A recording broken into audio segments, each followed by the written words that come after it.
Hello everyone and welcome back to Let's Play Pokemon SoulSilver. In the last part, we did some more legendary catching going after the roamings and then did some scattered stuff. And now we're back in Dragon's Den because if you recall, after we faced a certain someone in Mount Moon, they said they'd be training here. So let's go see if they're actually here at all. That was just nothing. Oh, they're actually here. What? Are you here to make fun of my training? Huh. I took my time coming all the way here, but the master won't tell me anything. He's making a big deal out of it. So I decided to train my Pokemon here instead. Okay, oh, hey! Been a while since we saw you two. Hi, Kyle. And you. We met at the Team Rocket hideout. You! Where have you been all this time? Prepare to lose to me this time. I challenge you. Calm down. I was in a bit of a hurry then.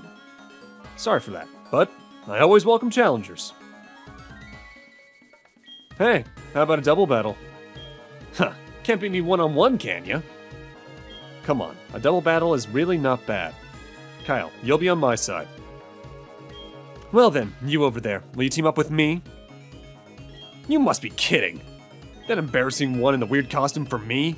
No way I can battle with her. Kyle, come to my side. We'll beat Lance together. Time for an interesting double battle against Lance and Claire alongside Silver. As for what's going on here team-wise, Silver will be throwing out their starter, their Crobat, and their Gengar universally. Their Crobat's looking about the same move-wise. You don't really have to worry about them because I don't think they actually have any moves that can also hurt you.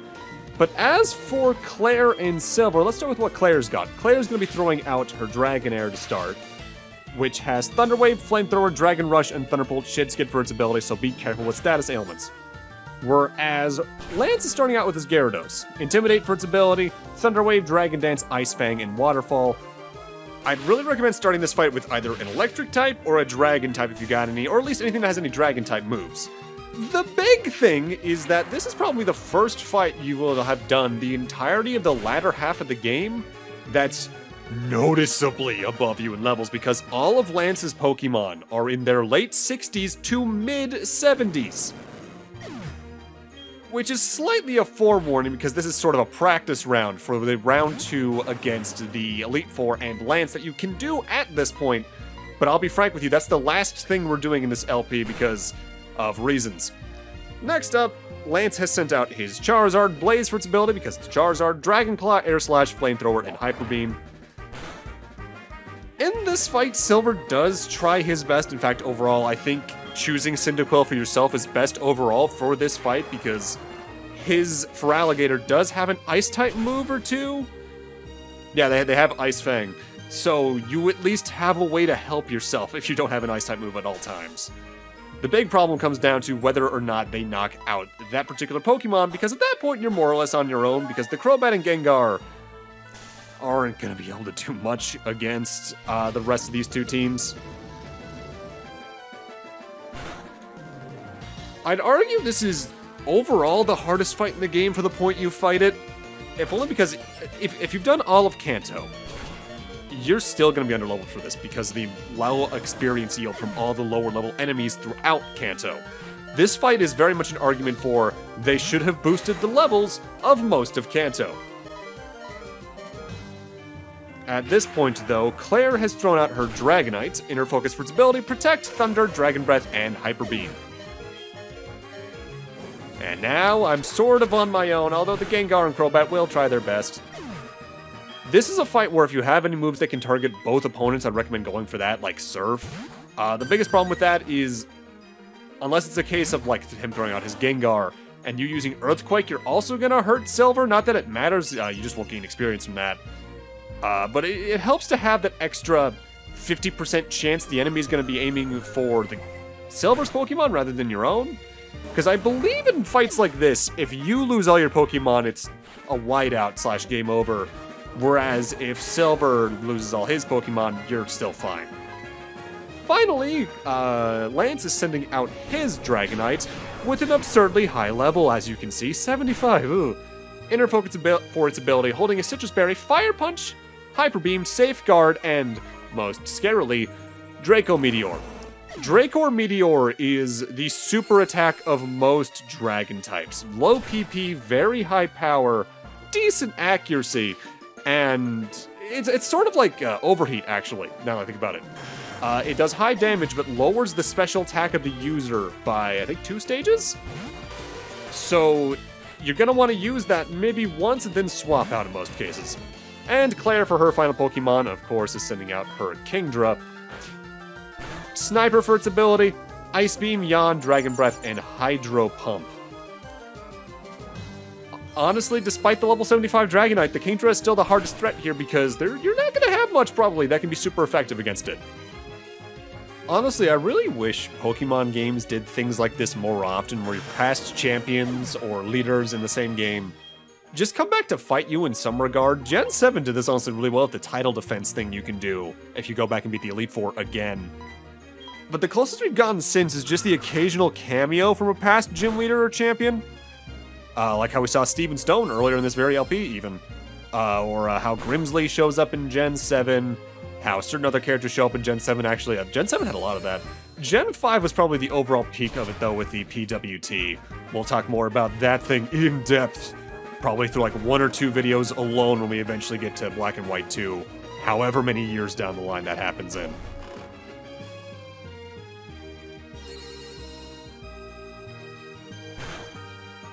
This fight can be hard. Just make sure you're prepared for it, essentially, is what it comes down to. Hey, more experience.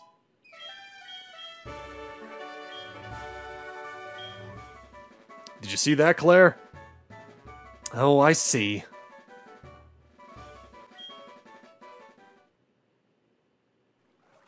Just as I expected, you two make quite a team. Going solo is certainly one way to aim for the top, but that's not all there is to Pokemon battle.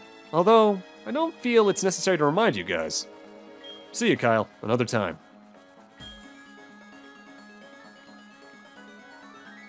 I must excuse myself. Kyle, it was a fun battle. That goes for you too, wise guy. Kyle. It wasn't supposed to go this way. Anyway, I'm not giving up beating you. I'll train my Pokemon and my own heart, too. I'll come back as the toughest challenge for you. Yeah, even then, kind of a long stretch on calling yourself the hardest challenge. Doing that is necessary in order to trigger the final fight against Silver we'll be doing in several parts. For now, it's time for us to actually head back to the SS Aqua. As like I mentioned when we first got through that, you can revisit the SS Aqua either going towards Vermilion or towards Olivine on different days of the week. And there are some Pokemon you can only find in the game for your Pokedex, at least seeing them, by doing this. So I might as well show them off, you know? Although most of these I think can also be found through the Hoenn or Sinnoh sound. Notably, if you want to do this, heading from Olivine to Vermilion, I believe, is on Mondays and Fridays? Whereas from Vermilion to Olivine, it's Wednesdays and Sundays, I think. You don't have to do anything actively to clear the SS Aqua this time, though. You can just head into your room and use the bed, and you'll be teleported to the end. But there is a secondary purpose to this, sort of. It's not a super important one. In fact, if anything, it's just a way for you to get items that are much more interestingly gotten in main Gen 4. But I'll technically cover that as we eventually go through Gen 4.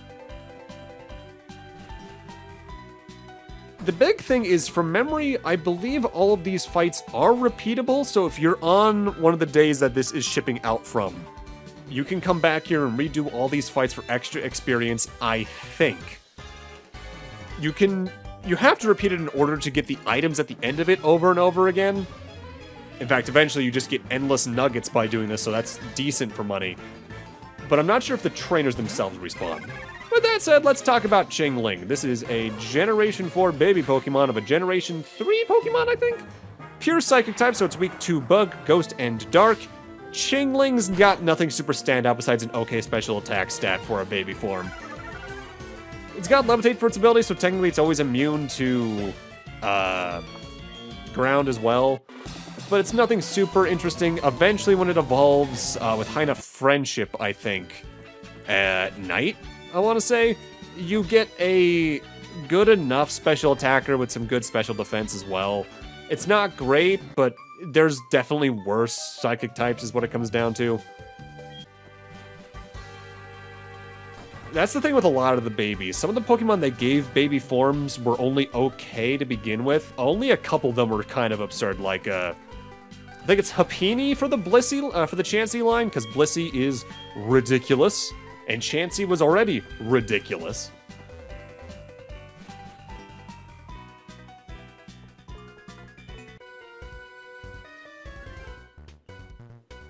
I do appreciate this segment, though, from a very weird angle of, I always wished you could revisit the SS Anne properly in any version of Gen 1.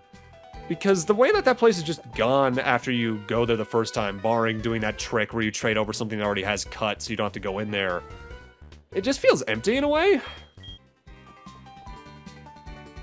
Also, a speed-up theme for this part is the Frontier Brain theme from Pokemon Emerald. Because honestly, it's a really good song. It's one of my favorite compositions from Emerald overall.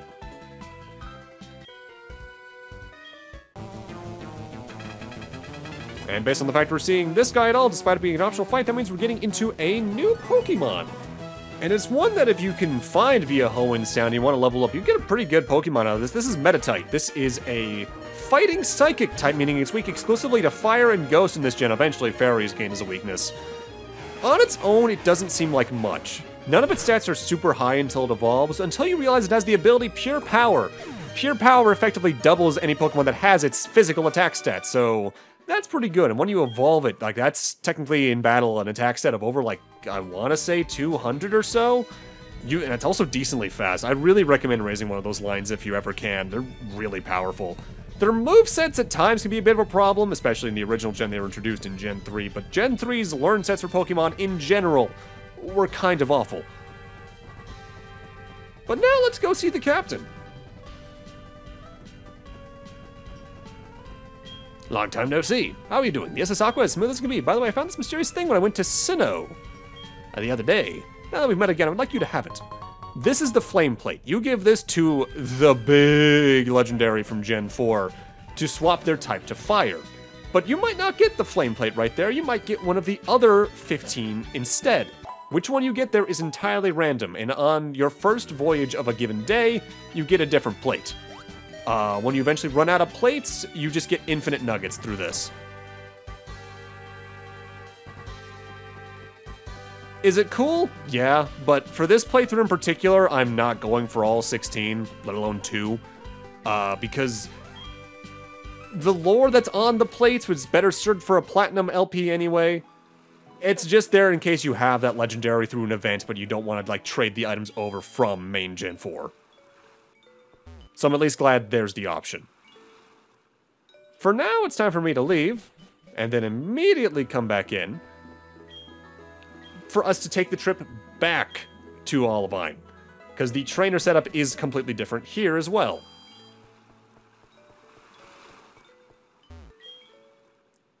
I'm convinced this particular mechanic, alongside the Magnet Train, is why they want you to just take a brief pit stop at the Indigo Plateau before flying to either region from the opposite one. I don't really like it. It just doesn't feel good. Like I mentioned when we first were trying to fly between regions, it's just clunky. I would rather they just let you be able to fly freely. In fact, I imagine if Gen 2 ever gets another remake of some sort, they'll probably just let you do that straight up. How they're going to do that, I don't know now, because at this point, I think you can no longer add funds to either game, either console that had Gen 1 and 2 on the virtual consoles. So, Like, the coolest news when it comes to games getting any kind of revival recently was the news from, like, last night, my time, for the Mega Man Battle Network Legacy Collection, where they're working on chip trading and online battles between people. That's incredible. Also, I don't show off the battle because I don't think there's a new Pokemon in here. But if you get into a double battle with these particular two trainers, it's probably your first battle in the series overall, from memory, where you're fighting more than 6 Pokemon. You're fighting like 7 or 8 there. And it gets really weird because every time you knock out a Pokemon in the last few, it's like, there's one left, but there's more than one left. Not too often they do that from memory. I think it happens at one point in one of the Gen 5 games as well. But that's during main story, in comparison. Now, this Bug Trainer also has a new Pokemon for us. It's one I've technically mentioned for a while now. This is Pinsir, a pure bug type that's been around since Gen 1, so it is weak against Flying, Rock, and Fire. Pinsir is a very physically minded Pokemon. High physical attack, high physical defense, and it's decently fast as well. Its biggest weaknesses are its special stats are basically worthless for its moveset, and its HP isn't the greatest. It's a really good bug type. I do think it needs an evolution of some sort at some point, and they did eventually give it a Mega Evolution, but that is a distinctly different thing than a normal evolution in my eyes. Especially given how I don't think you can use Megas in the most recent games, right? I think you can only use Mega Evolutions in Gen 6 and 7? I don't think they were in Gen 8 mechanically. But then again, I also barely did multiplayer. Although not for nothing, I did do more friend battles and trading with friends in Gen 8 than I did in any other prior generation, but it's also because I'm more actively involved in a friend group that majorly plays Pokemon now. In fact, you might remember my friend Anthem from the Final Fantasy IV LP. Back when that game was new, I ended up sending her my Sirfetch'd just to help with Pokedexes. Time for another new Pokemon, though. This is Ladian. This evolves from a Pokemon we actually haven't seen yet, Ladybug at level 18. Bug Flying types. It's weak against Flying, Rock, Fire, Electric, and Ice. Rock is a 4x weakness. Ladian has a very high special defense stat, but with a physical defense stat for the amount of weaknesses it has that can be physical. Being as low as it is, having as low a HP stat as it does, and its attack stats just being worthless, this Pokemon isn't really anything to note besides its really cool design. It does get some decent abilities, like I think it has Early Bird and Swarm, so it can use that low HP and defense for something worth a damn. It's just not to my tastes overall. If anything, it's probably better used in Pokemon contests overall. And now time for another new Pokemon, one of Gen 4's most gimmicked Pokemon. This is Chatot. Normal flying type, so it's weak against Rock, Electric, and Ice, immune to Ground and Ghost. It's got an okay special attack stat and it's decently fast. The most notable thing about this Pokemon is that it had a gimmick in Gen 4, and I think even Gen 5 if you transferred it forward, where you could change its cry in one of its attacks by recording on your mic. It's a gimmick, it has some okay learn sets here and there, but if you're looking for a normal flying type especially, Gen 4 already has a much better one available as soon as the first route. So, not worth it. Not worth it, besides the humor of it. Always been cute, though. I always loved that parrot design. And thus our travels in the SS Aqua are basically completed. Unless you want to go for all the plates, but I'm not going to.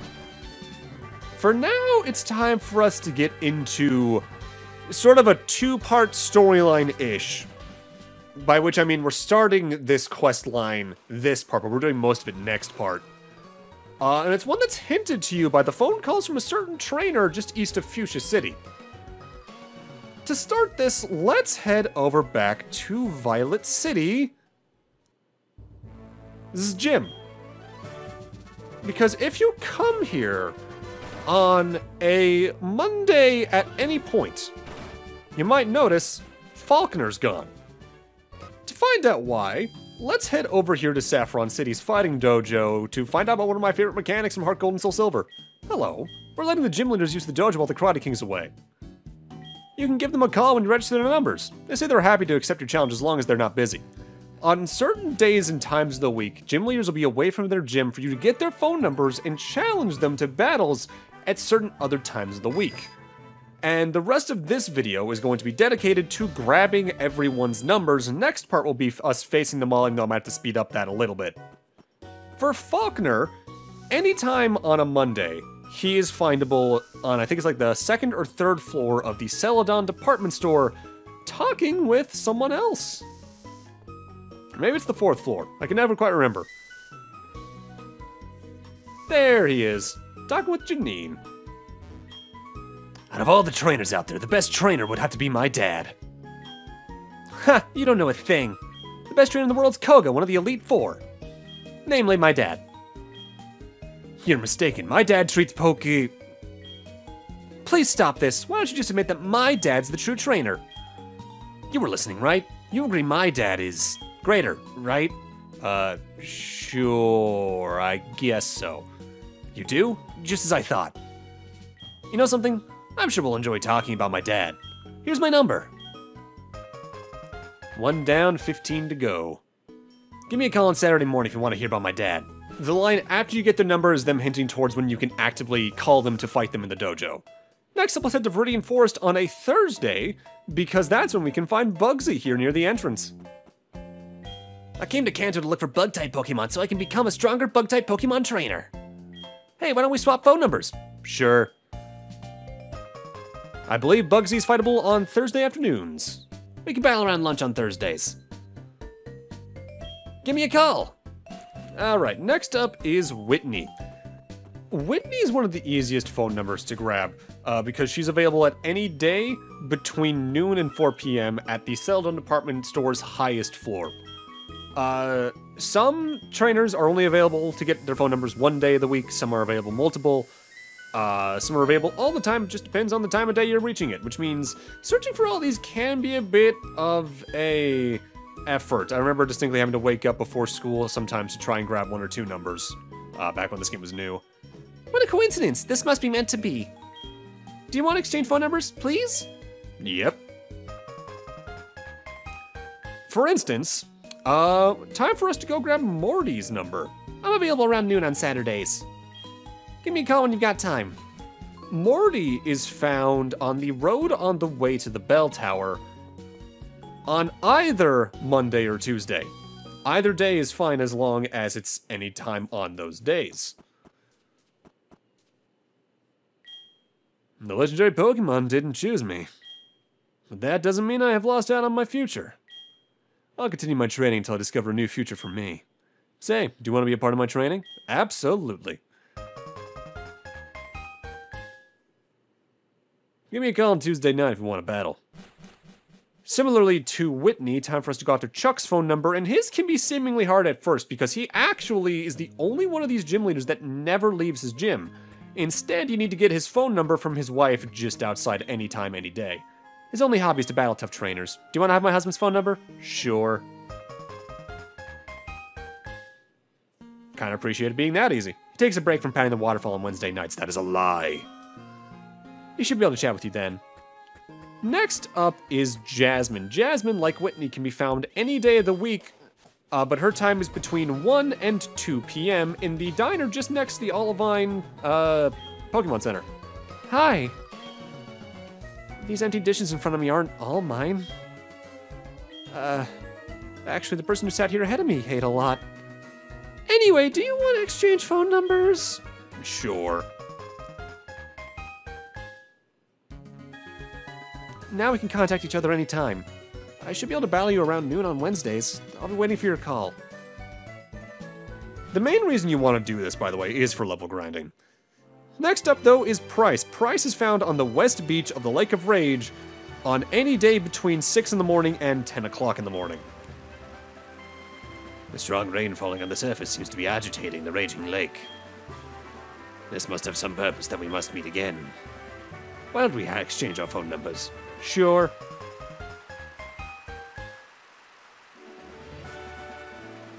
I make it a habit to train myself on Monday mornings to give this lazy body a spine. You could be a good training partner. I'll be waiting for your call. And in the rare case of complete overlap, Claire is found during the exact same time set. But unlike Price, who's found here at the Lake of Rage, you find Claire near the entrance of the Dragon's Den. You do have to go down to the 2nd floor, but she's pretty quick to see. More or less where you got the the TM from her after doing the gym badge thing. It's still early, and you've got nothing to do already?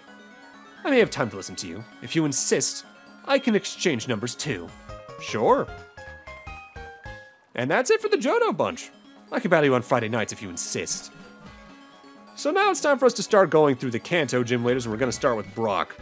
Brock can be found any day of the week between noon and 3 p.m. But you need to go into Diglett's cave on the Pewter City side to find him. You can also do a trade with him here, I think, for like a... It's like a Doug Trio for a Bonsly or something like that. Small spaces surrounded by rocks make you feel peaceful. Don't you agree? By the way, do you want to exchange numbers? Sure. I would love to have a Pokemon battle with you.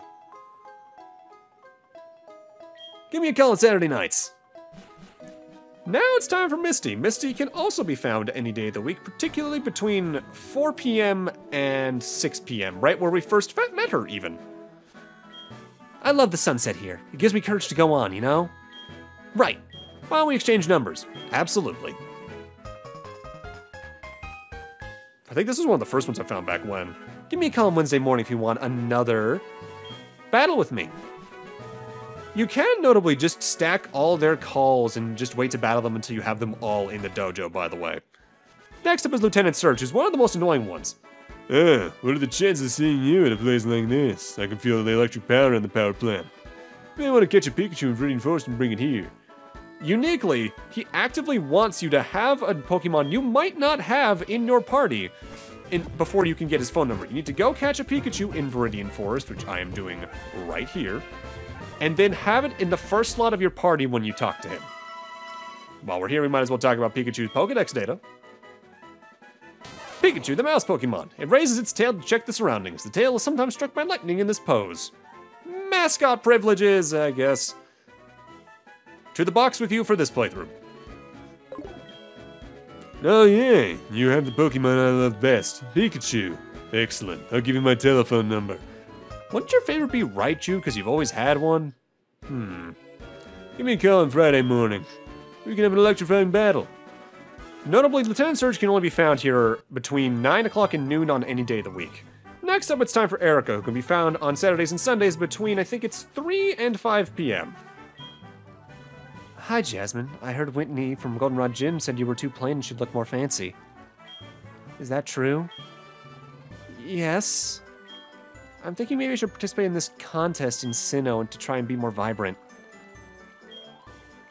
How did it go? I couldn't bring myself to go to the contest. Oh, I see. Then why don't you try putting on something especially gorgeous? Yes, maybe I can bring myself to enter the contest. How about a fancy light blue outfit with a cape over it? What? That's too embarrassing. I see, you think Claire from Blackthorn isn't a little embarrassing. I'm just taking notes. Oh, no, Erica, that's not what I meant! Erica. Hi, Kyle. Would you like to exchange numbers? Sure. Stop teasing Jasmine. She's anxious enough as it is. I'm often free in the mornings on Sundays. Call me around then. Alright. Next up is Janine. Janine can also be found any day of the week. Between, I believe it's 4 and 6 p.m. And you can find her in the gate towards the Indigo Plateau, just west of Viridian City. There she is. I'm on my way to my dad's house to give him his lunch. The Elite Four has no time to rest day or night. It's such hard work, you know? Say, do you want to exchange phone numbers? Sure.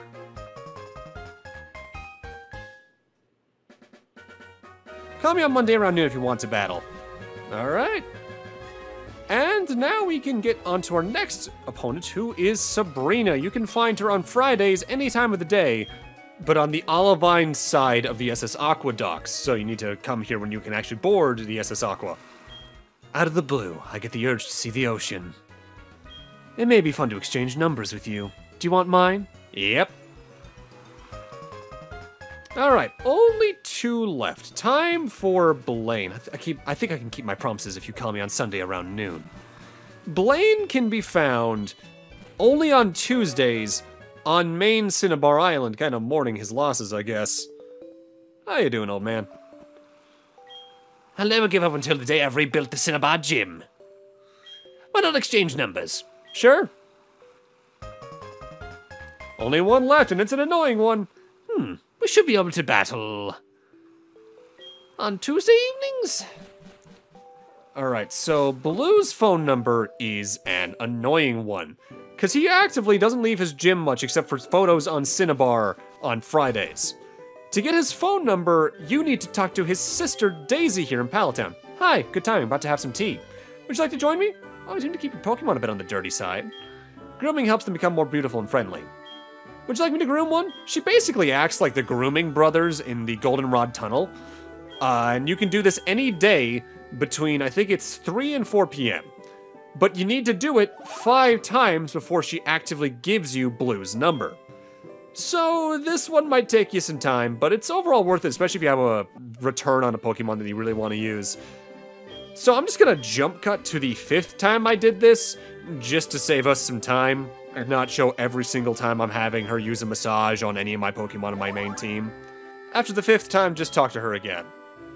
You are really into grooming. Say, would you like my kid brother's number? He's the gym leader of Viridian City. Have you challenged him?